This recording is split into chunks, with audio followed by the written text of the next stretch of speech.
내 이놈, 천안장사치 피냄새가 역겠으니 당장 옷을 벗고 꺼져 얼어 죽거라.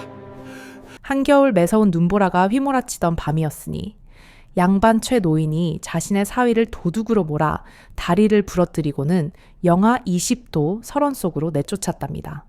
얼어붙은 대지 위 가련한 사위의 외로운 울음만이 메아리 쳤으니 정녕 이 모든 비극은 어디서부터 비롯되었던 것일까요?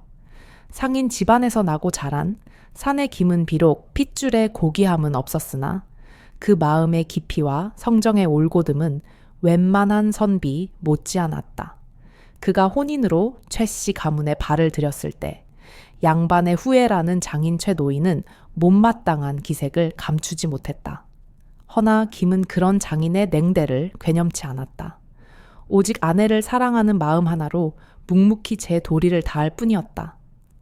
당시 최씨 가문은 이름뿐인 양반으로 이미 기울어가는 가세 탓에 선조 대대로 살아온 저택마저 남의 손에 넘어간 지 오래였다.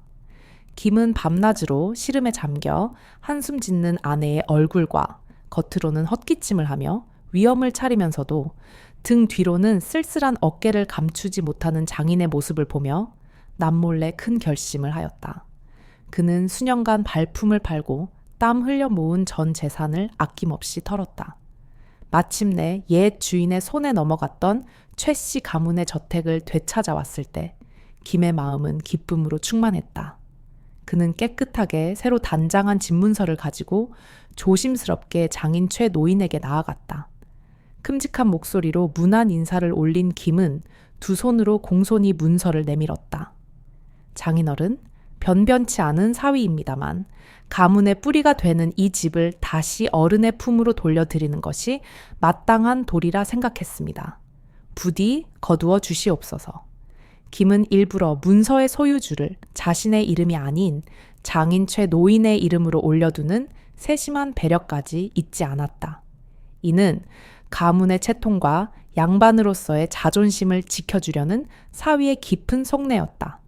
그러나 최 노인의 생각은 달랐다. 그는 번쩍이는 눈으로 문서를 훑어보더니 이내 얇은 입술을 비틀며 속으로 비웃었다. 천한 장사치놈이 돈으로 양반을 사려 드는구나. 이놈에게 이 집은 가문의 영광을 되찾는 재물이 아니라 제 부를 과시하는 수단일 뿐이렸다. 겉으로는 사위의 정성이 가상하군 하고 마지못해 읊조렸으나 그의 눈빛에는 고마움 대신 경멸의 그림자가 짙게 서려 있었다. 최 노인에게 있어 김은 끝까지 이방인이었다. 그는 상인의 피가 섞인 사위를 자신의 가문을 더럽히는 수치스러운 존재로 여겼다. 사위라는 자리조차도 대가 끊길 위기에서 잠시 빌려 쓰는 임시방편에 불과하다고 생각했다. 그의 오만함은 하늘을 찔렀고 양반이라는 허울 좋은 껍데기는 그의 눈을 멀게 하여 사위의 진심을 보지 못하게 만들었다. 그는 김이 되찾아준 너른 저택을 거닐면서도 단 한 번도 진정한 고마움을 느끼지 못했다. 오히려 집 안 곳곳에 배어있는 사위의 돈 냄새가 역겹다고까지 생각했다. 최 노인의 가장 큰 불안은 대를 이을 아들이 없다는 사실이었다. 딸 하나만으로는 가문의 명맥, 즉 종문을 이을 수 없다는 강박이 그를 밤마다 잠 못 들게 했다. 내 대에서 이 유서 깊은 최씨 가문을 끝낼 수는 없다. 어찌 천한 상인의 핏줄에게 이 모든 것을 넘겨준단 말인가. 그는 결국 해서는 안 될 생각을 품게 되었다. 남들이 모르게 이를 꾸미기 시작한 것이다. 그는 수소문 끝에 가문 대소사에 얼굴도 비치지 않던 먼 친척벌 되는 서생 하나를 찾아냈다. 길이라는 이름의 그 산에는 비록 가난했으나 용모가 번듯하고 학문이 깊어 보였다. 최 노인은 길을 은밀히 집으로 불러들여 자신의 양자로 삼고 후사를 인게 할 흉계를 꾸몄다. 너는 이제부터 내 아들이다. 저 장사치놈은 곧 이 집에서 내쫓을 것이니 네가 이 가문의 새로운 주인이 되어야 한다. 최 노인의 말에 길은 황송하다는 듯 엎드려 절을 올렸으나 그의 고개 숙인 얼굴에는 순간적으로 탐욕스러운 미소가 스쳐 지나갔다. 이 모든 음모를 까맣게 모르는 김은 그저 성심을 다해 장인을 모시고 아내를 아꼈다. 장인이 자신을 볼 때마다 싸늘한 눈빛을 보내고 대놓고 무시하는 발언을 서슴지 않을 때도 그는 묵묵히 참아냈다. 아내의 슬픈 얼굴을 보는 것이 그에게는 가장 큰 고통이었기 때문이다. 그는 눈물 짓는 아내의 손을 잡고 다정히 위로하며 언젠가는 장인의 마음이 열릴 것이라 믿고 묵묵히 버티었다. 오직 아내를 사랑하는 마음, 그리고 어떻게든 이 가문을 지켜내고자 하는 선량한 의지 하나뿐이었다. 그러나 김의 이러한 선의는 최 노인의 뒤틀린 자존심과 체면에 대한 집착 앞에서는 아무런 소용이 없었다. 최 노인은 사위의 인내를 나약함으로 그의 헌신을 비굴함으로 치부했다. 김이 가문을 위해 애쓸수록 최 노인의 마음속에서는 시기와 질투, 그리고 그를 내쫓아야 한다는 사악한 결심만이 무럭무럭 자라났다. 그렇게 한 사람의 어리석은 인정은 다른 한 사람의 숨겨진 야욕에 의해 무참히 짓밟혔고, 이는 훗날 누구도 막을 수 없는 거대한 비극의 씨앗이 되어 차가운 땅속 깊이 뿌리를 내리고 있었다. 1년 중 밤이 가장 길다는 동짓날 바깥은 살을 애는 듯한 칼바람이 울부짖고 있었다. 최 노인의 집 대청마루에는 그러나 따스한 온기가 감돌았다. 최 노인은 평소와 달리 유달리 인자한 미소를 지으며 사위 김에게 연신 술잔을 권했다. 붉은 팥죽 한 그릇씩을 비운 뒤 그는 귀한 약주라며 호리병을 기울였다. 자, 사위. 오늘은 묵은애의 애군을 씻어내고 새해의 복을 기원하는 좋은 날이 아닌가. 이런 날 술이 빠져서야 쓰겠나. 내 잔을 받게. 김은 어리둥절하면서도 기뻤다. 지난 몇 년간 단 한 번도 자신에게 따뜻한 말 한마디 건네지 않던 장인이었다. 혹여나 이제 드디어 자신을 가족으로 인정해주는 것인가 하는 헛된 희망에 부풀어 김은 장인이 따라주는 술을 사양하지 않고 들이켰다. 독한 술이 몇 순배 돌자 그의 눈앞이 흐릿해지고 정신이 아득해지기 시작했다. 그는 몸을 가누지 못하고 비틀거렸다. 바로 그때였다. 최 노인의 얼굴에서 인자한 미소가 싹 가시고 그 자리에 기다렸다는 듯 싸늘하고 잔혹한 표정이 떠올랐다. 최 노인은 갑자기 자리에서 벌떡 일어나 고함을 질렀다. 아이고, 이게 웬일이냐. 내 집안 대대로 내려오던 갑오, 어머님께서 물려주신 비녀가 없어졌구나. 그는 마치 실성한 사람처럼 방 안을 뒤지기 시작했다. 소란의 하인들이 몰려들었고 양자로 들어앉은 길이 걱정스러운 얼굴로 다가왔다. 최 노인은 이 모든 것이 계획된 연극의 일부인 양 비틀거리는 김을 손가락으로 가리키며 소리쳤다. 네 이놈, 필시 내 놈 지시렸다. 천한 장사치 근성을 버리지 못하고 감히 양반가에 들어와 도둑질을 해. 이 천하에 용서 못할 패류나 같은 놈. 최 노인은 몰래 감춰두었던 아내의 유품인 은비녀 하나를 김의 품속에서 발견해냈다. 그는 비녀를 높이 쳐들고 하인들과 길에게 보란 듯이 외쳤다. 김은 술에 취해 제대로 변명 한마디 하지 못했다. 그저 아닙니다, 장인어른. 저는 결코 라고 웅걸거릴 뿐이었다. 하지만 그 말을 듣는 이는 아무도 없었다. 분노한 최 노인은 하인들에게 매를 가져오라 명했다. 모질고 굵은 몽둥이가 힘없이 쓰러진 김의 등과 다리로 비오듯 쏟아졌다. 네, 이놈의 더러운 상놈의 피를 뽑아내고야 말겠다. 감히 내 집안을 능멸해. 퍽퍽 살이 터지고 뼈가 부서지는 끔찍한 소리가 방 안에 울려 퍼졌다. 김은 고통 속에서 의식을 잃었다. 그의 오른쪽 다리는 힘없이 꺾여 흉측한 각도로 뒤틀렸다. 그것으로도 분이 풀리지 않았는지 최 노인은 김이 입고 있던 옷마저 모조리 벗기게 했다. 실오라기 하나 걸치지 않은 알몸이 된 김은 짐짝처럼 끌려 나가 영하 20도의 혹한이 몰아치는 눈보라 속으로 내던져졌다. 차가운 눈송이가 맨살에 닿자 타는 듯한 고통이 느껴졌다. 그때 소란을 듣고 안채에서 뛰쳐나온 김의 아내가 피투성이가 된 채 눈밭에 버려진 남편을 보고는 절규했다. 그녀는 미친 듯이 달려와 아버지를 가로막고 애원했다. 아버님, 제발 이러지 마십시오. 이 사람은 제 남편이고 아버님의 사위입니다. 무슨 오해가 있으신 겁니다. 그녀는 차가운 눈 위에 쓰러진 남편의 몸을 감싸 안고 울부짖었다. 그러나 최 노인의 마음은 얼어붙은 강물처럼 차갑고 단단했다. 그는 딸의 애원을 뿌리치며 싸늘하게 명령했다. 전현도 미쳤구나. 도둑놈과 한패가 되어 아비를 능멸하려 들다니 전현을 당장 끌어내어 뒤뜰 장작 창고에 가두어라. 정신을 차릴 때까지 한 발짝도 내보내지 마라. 하인들은 주인의 섯을 퍼런 명령에 감히 거역하지 못하고 울부짖는 김의 아내를 강제로 끌고 가 어두운 장작 창고에 가두어 버렸다. 쿵 하고 굳게 닫히는 문소리는 그녀의 마지막 희망이 부서지는 소리 같았다. 이 모든 끔찍한 비극은 오롯이 최 노인 한 사람의 마음 속에 뿌리 깊이 박혀 있던 천대에 대한 오만과 양반이라는 허울뿐인 체면에 대한 집착 때문에 벌어진 일이었다. 그는 자신의 가문을 지킨다는 명목 아래 가장 귀한 것을 제 손으로 부수고 있었다. 눈보라가 더욱 거세지며 눈밭에 버려진 김의 희미한 신음소리와 장작 창고에서 새어나오는 아내의 울음소리는 곧 세상을 집어삼킬 듯한 바람소리에 묻혀 사라져갔다. 어둡고 차가운 장작 창고, 그곳에 갇힌 김의 아내는 절망의 나락으로 떨어졌다. 벽에 틈새로 스며드는 칼바람이 얇은 치마를 뚫고 살을 내는 듯했다.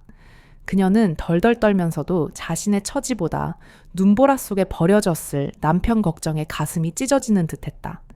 아버지가 어찌 이토록 잔인할 수 있는지, 그 자상했던 남편이 왜 이런 험한 꼴을 당해야 하는지, 모든 것이 악몽만 같았다. 그녀는 흐느껴 울다 문득 정신을 차렸다. 이대로 주저앉아 있을 수만은 없었다. 어떻게든 남편을 살려야 했다. 그녀는 어둠 속에서 필사적으로 몸을 움직였다. 창고 벽에 널빤지 하나가 썩어 틈이 벌어진 곳을 발견했다.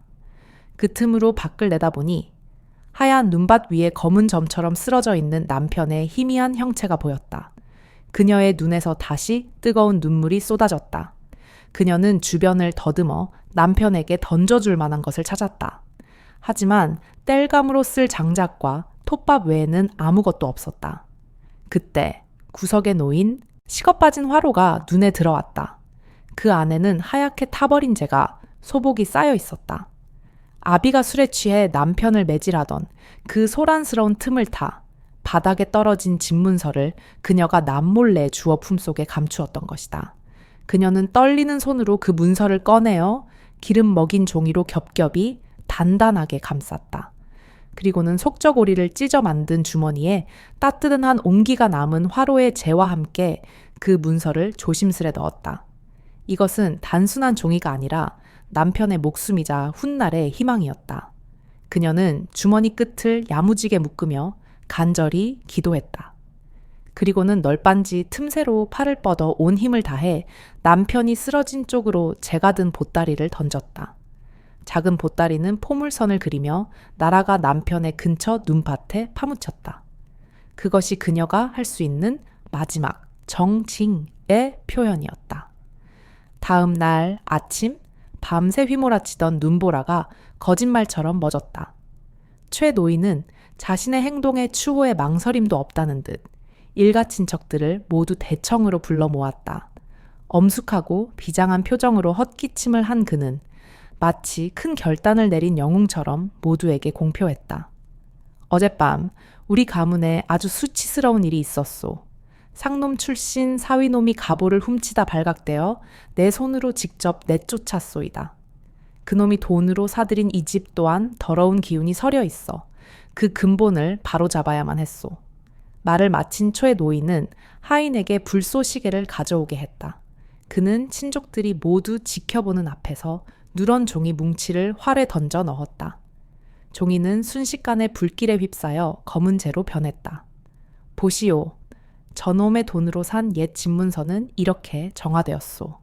이제 이 집은 온전히 우리 최씨 가문의 것이오. 그의 목소리는 확신에 차 있었고 그 모습을 지켜보는 친족들은 누구 하나 감히 이의를 제기하지 못했다. 최 노인의 연극은 거기서 끝나지 않았다.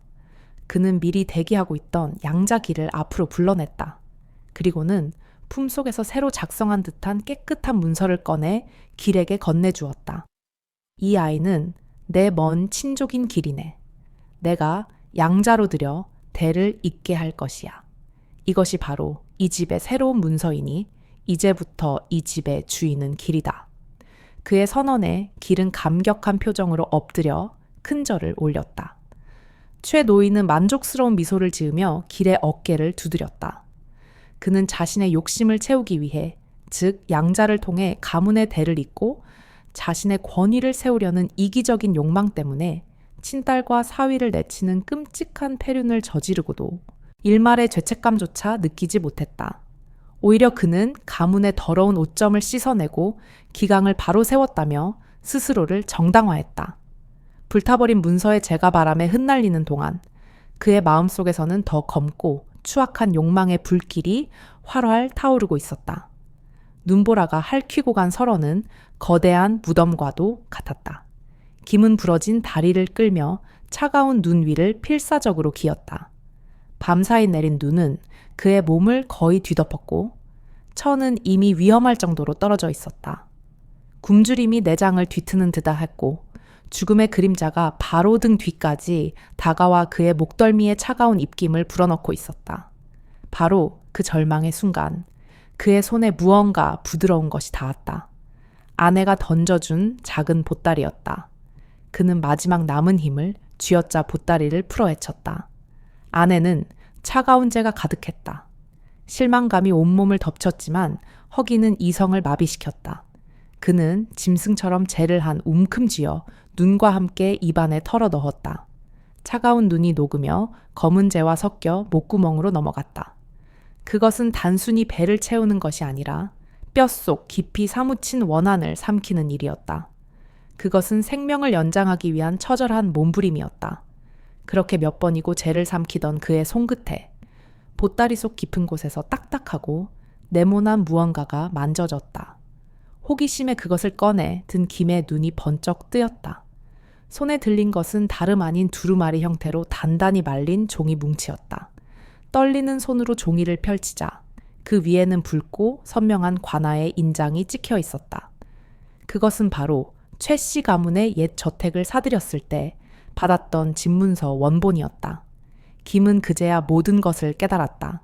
장인이 친족들 앞에서 불태운 것은 가짜 문서였고 아내는 진짜 문서를 몰래 빼돌려 자신의 마지막 정과 함께 남편에게 던져준 것이었다.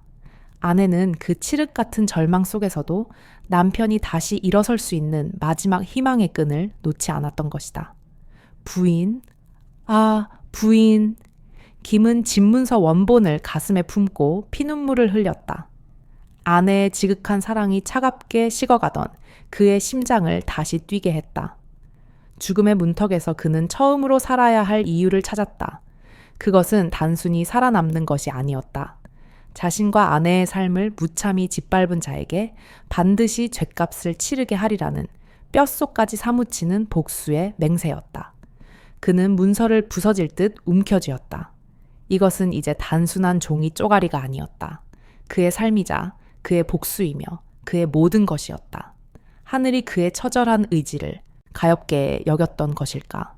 의식이 가물가물해질 무렵 멀리서 딸랑거리는 방울 소리가 희미하게 들려왔다. 소리는 점점 가까워졌고 곧이어 소금 가마니를 짊어진 행상탄이 그의 앞에 나타났다. 소금 장수들은 눈 속에 파묻힌 채 죽어가는 그를 발견하고는 깜짝 놀라 달려왔다. 이보시오. 정신 차리시오. 아직 숨이 붙어 있소. 그들은 급히 김을 둘러엎고 자신들의 거처로 데려가 밤새도록 정성껏 간호했다. 김은 구사일생으로 목숨을 건졌다. 며칠 뒤 겨우 몸을 추스른 김은 소금 장수들에게 몇 번이고 고개 숙여 감사 인사를 전한 뒤 조용히 그곳을 떠났다. 그의 품속에는 붉은 인장이 찍힌 집문서 원본이, 그리고 가슴속에는 7년 혹함보다 더 차갑고 날카로운 원한이 깊이 새겨져 있었다. 그날 이후 김은 세상에서 감쪽같이 자취를 감추었다. 사람들은 그가 그날 밤 눈보라 속에서 얼어 죽었으리라 짐작할 뿐이었다. 그러나 그는 죽지 않았다. 그는 살아남아 때를 기다렸다. 비록 다리는 절개되었으나 타고난 상인의 수완은 여전했다. 그는 소금 행상단을 도와 막대한 이문을 남기며 거상으로 다시 태어났다. 아내의 지극한 정과 하늘의 도우심으로 죽음의 문턱에서 기적적으로 살아난 김의 실종은 끝이 아니었다. 그것은 7년이라는 긴 인고의 세월 뒤에 휘몰아칠 피의 복수를 예고하는 그롯한 서막에 불과했다. 7년의 세월은 강산을 바꾸고 사람을 바꾸는 법이다. 한때 위세 등등했던 최 노인은 이제 허리가 굽고 머리카락이 하얗게 센 쇠약한 늙은이가 되어 있었다. 그가 가문의 명예를 잊게 하리라 믿었던 양자길은 그 본색을 고스란히 드러내고 있었다. 그는 더 이상 학문에 정진하는 점잖은 서생이 아니었다. 밤낮으로 노름판을 드나들며 가산을 탕진하는 남봉꾼으로 전락해버린 것이다. 선비의 풍모는 온데간데 없고 술과 도박에 찌든 얼굴에는 탐욕과 비열함만이 가득했다. 길의 손에서 최씨 가문의 살림살이는 하루가 멀다 하고 팔려나갔다. 선조 대대로 내려오던 서책과 병풍, 자개장과 놀이개까지 돈이 될 만한 것이라면 무엇이든 그의 손을 거쳐 장터로 사라졌다. 하지만 그의 끝없는 무력을 채우기에는 턱없이 부족했다. 그의 마지막 목표는 바로 이 거대한 저택이었다. 그러나 저택을 팔려고 할 때마다 번번이 발목을 잡혔다. 집을 사려는 사람이나 돈을 빌려주려는 전주, 첸주, 나 모두 관아의 붉은 인장이 찍힌 집문서 원본을 요구했기 때문이다. 최 노인이 보여주기식으로 불태웠던 가짜 문서와 새로 만든 엉성한 문서로는 아무도 속일 수 없었다. 길은 원본 문서를 찾기 위해 집 안을 샅샅이 뒤졌지만 그것이 7년 전 눈보라와 함께 사라졌다는 사실을 알 리 없었다. 그렇게 길이 돈에 쪼들려 안절부절 못하던 어느 날 정체불명의 부자 한 사람이 그를 찾아왔다. 값비싼 비단옷에 얼굴에 반을 가리는 커다란 갓을 쓴 그는 어디서 왔는지 신분을 밝히지 않았으나 그 행색만으로도 어마어마한 재력가임을 짐작게 했다. 그는 길의 사정을 꿰뚫고 있다는 듯 나지막한 목소리로 제안했다. 자네의 딱한 사정을 익히 들었네. 내 큰돈을 빌려줄 터이니 마음껏 써보게. 다만 조건이 있네. 이 최씨 가문의 모든 가산을 담보로 잡아야겠어. 길은 눈앞에 거금해 눈이 멀어 두말 없이 고개를 끄덕였다. 그는 높은 이자 따위는 안중에도 없었다. 그저 이 돈으로 노름판에서 본전을 되찾고 더 큰 부를 거머쥘 생각에 부풀어 있었다. 그러나 결과는 뻔했다. 길은 며칠 만에 빌린 돈을 도박판에서 모조리 탕진하고 말았다. 곧이어 부자의 하인들이 찾아와 빚 독촉을 시작했다. 막다른 골목에 몰린 길은 이성을 잃었다. 그는 부자에게 달려가 큰 소리를 쳤다. 집문서 원본 따위가 무에 그리 중하단 말이오. 이 집의 주인은 나요. 내 아버지 최 노인이 보증하는데 당장 이 집을 받고 내 빚을 탕감해 주시오. 권리도 없으면서 남의 집을 팔아넘기려 하는 그의 모습은 가히 파렴치했다. 부자는 기다렸다는 듯 싸늘하게 웃으며 그를 더욱 궁지로 몰았다.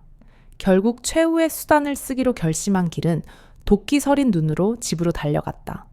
그는 늙고 병든 최 노인의 멱살을 잡고 흔들며 윽박질렀다. 아버지, 당장 종이와 붓을 가져와 이 집을 내게 판다는 매매 문서를 쓰시오. 어서 서명하시란 말이오. 최 노인이 떨리는 목소리로 거부하자 길은 짐승처럼 돌변했다. 그는 자신의 양아비인 최 노인을 주먹으로 무자비하게 때리기 시작했다. 이 늙은이가 끝까지 내 앞길을 막는구나. 늙은이의 비명과 젊은이의 욕설이 뒤섞인 아비 규환의 현장, 아들을 잘못 들인 아비의 참혹한 말로였다. 길은 자신이 저지르는 불효의 무게를 전혀 깨닫지 못한 채 오직 눈앞의 재물에 대한 욕심에 사로잡혀 있었다. 그러나 그는 몰랐다. 이 모든 상황이 갓을 쓴 부자의 손바닥 안에서 벌어지고 있다는 사실을. 부자는 이미 길의 타락한 본성을 꿰뚫어보고 그가 스스로 파멸의 길로 걸어 들어갈 것임을 예측하고 있었다. 그는 길이 최 노인을 폭행할 바로 그 시점에 맞춰 관에 폐륜과 사기를 고발하는 고발장을 넣어둔 상태였다. 길에 주체할 수 없는 탐욕은 결국 부자가 짜놓은 거대한 복수의 판 위에서 놀아나는 광대에 불과했다. 모든 것은 계획대로 한 치의 오차도 없이 흘러가고 있었다. 길이 늙은 아비에게 주먹을 휘두르며 억지로 매매 문서를 쓰게 하던 바로 그 끔찍한 순간이었다. 관에서 나왔다. 문을 열어라. 쩌렁쩌렁한 외침과 함께 대문이 부서져라 열리고 포졸들이 횃불을 들고 마당으로 들이닥쳤다. 그들은 불효가 벌어지는 참혹한 현장을 그대로 덮쳤다. 길은 꼴사납게 나뒹굴었고 최 노인은 피를 흘리며 신음하고 있었다. 혼란의 와중 인파를 해치고 한 사내가 천천히 안으로 들어섰다. 7년 전 길에게 돈을 빌려주었던 바로 그 정체불명의 부자였다. 그는 모든 것을 지켜보고 있었다는 듯 차분한 얼굴로 대청마루 위에 섰다. 그리고는 품속에서 누렇게 바랜 종이 뭉치 하나를 꺼내 마룻바닥에 내던졌다. 종이 위에는 세월의 흔적에도 바래지 않은 선명한 붉은 인장이 찍혀 있었다. 장인어른, 7년 전 제게 주셨던 그 눈보라 속의 추위를 기억하십니까? 이 집의 주인은 헛된 명예를 탐한 당신이 아니라 진실된 문서를 품고 살아 돌아온 저 김서방입니다. 그의 낮은 목소리는 소란스러운 마당을 순식간에 잠재웠다. 관아의 책임자는 문서를 집어들어 확인하고는 고개를 끄덕였다. 모든 것이 명백해졌다. 그는 즉시 포졸들에게 명했다. 저 자를 결박하라.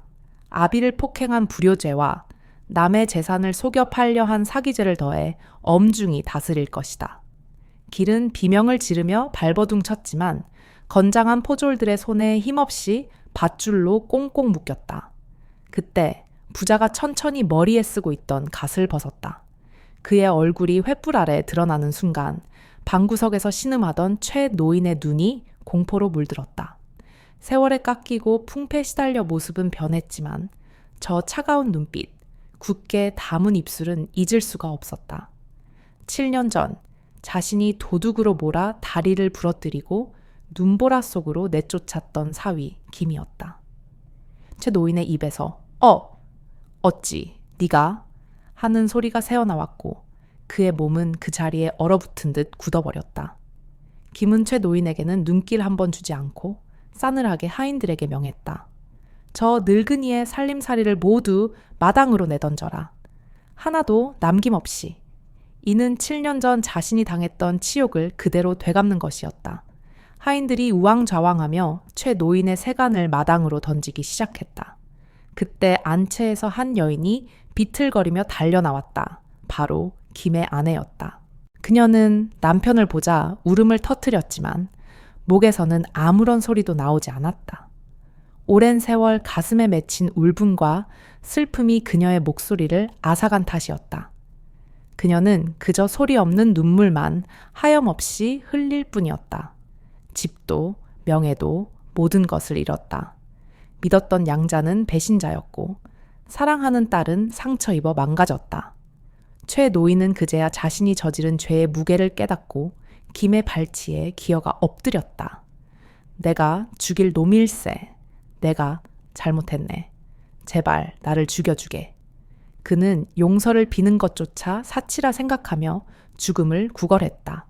하지만 김의 복수는 그렇게 끝나지 않았다. 그는 사람을 시켜 아궁이에서 퍼온 검은재와 흰쌀밥 한 그릇을 가져오게 했다. 그리고는 그것을 최 노인의 앞에 내려놓으며 얼음처럼 차가운 목소리로 말했다. 그날 밤 나는 이 죄를 씹으며 살아남았소. 장인께서도 이 밥을 다 드신다면 그때 용서라는 말을 생각해 보겠소. 노인은 덜덜 떨리는 손으로 재가 섞인 밥을 받아들었다. 차마 입으로 가져가지 못하고 김의 서늘한 눈빛을 마주한 순간 지난날의 죄악과 뒤늦은 후회가 가슴을 쳐올렸다. 극심한 수치심과 공포가 늙은 심장을 조여왔다. 그는 외마디 비명과 함께 밥그릇을 떨구며 뒤로 넘어갔다. 과도한 충격과 울화가 심장을 멈추게 한 것이다. 하늘이 내린 인과응보였다. 관아의 책임자가 차갑게 일갈했다. 조사해보니 너는 족보조차 없는 천민 출신으로 신분을 속이고 들어왔더구나. 감히 양반 행세를 하며 아비를 구타하고 가산을 탕진했으니 네 죄는 능지처참에 해당하나 김진사의 탄원으로 목숨만은 부지해 줄 것이다. 당장 곤장을 치고 천리 밖으로 유배를 보내라. 이 말이 떨어지자 이미 숨이 멎은 채 노인의 얼굴이 마지막으로 경련하는 듯했다. 그는 허울뿐인 명예에 눈이 멀어 진짜 도둑을 집에 들이고 자신을 위해 모든 것을 바친 귀한 사람을 눈보라 속으로 내쫓았음을 죽어서야 깨달은 것이다. 김이 치밀하게 준비한 복수와 길이 저지른 어리석은 불효가 맞물려 모든 진실이 만천에 드러났고 선과 악의 운명은 그렇게 하루아침에 뒤바뀌었다. 김은 자신을 나락으로 떨어뜨렸던 장인의 시신을 눈밭으로 내쫓는 잔인한 복수는 하지 않았다. 대신 그는 최씨 가문의 법도에 따라 장례를 치러 주었다. 다만 그의 위패를 종가의 사당 가장 낮은 곳에 모시게 하고는 평생 사당을 쓸고 닦으며 자신의 죄를 갚으라는 무언의 벌을 내렸다. 또한 그는 길의 목숨까지는 거두지 않았다. 길의 빈문서를 사람들 앞에서 불태워 그의 죄는 묻어주되 다시는 이 땅에 발붙이지 못하도록 먼 곳으로 내쫓아 가문과의 인연을 영원히 끊어버렸다. 모든 폭풍이 지나간 뒤 김은 말을 잃은 아내의 손을 조용히 잡았다. 아내는 남편의 따뜻한 온기에 그간의 서름을 녹이듯 조용히 눈물을 흘렸다. 두 사람은 더 이상 많은 말을 하지 않았으나 서로의 눈빛만으로도 지난 7년의 고통과 앞으로 함께할 날들을 이해할 수 있었다. 김의 굳건한 의지와 아내의 지극한 정성으로 인해 무너졌던 최씨 가문은 비로소 올곧은 새 주인을 맞이하며 다시 일어서기 시작했다. 그 후로 사람들은 최씨 집안의 마당에 서 있는 늙은 감나무를 보며 그날의 일을 이야기하곤 했다. 길이 머무는 동안 내내 열매 하나 맺지 못하고 말라가던 그 나무가 김이 돌아온 그해 가을부터 다시 붉고 탐스러운 감을 주렁주렁 매달기 시작했기 때문이었다. 사람들은 그 붉은 감이 마치 김서방이 눈보라 속에서 흘렸던 피눈물이 승화된 것이라 여겼다. 올바른 주인을 알아본 나무는 해마다 등불처럼 붉은 결실을 맺어 그 집안의 번성을 묵묵히 지켜주었다.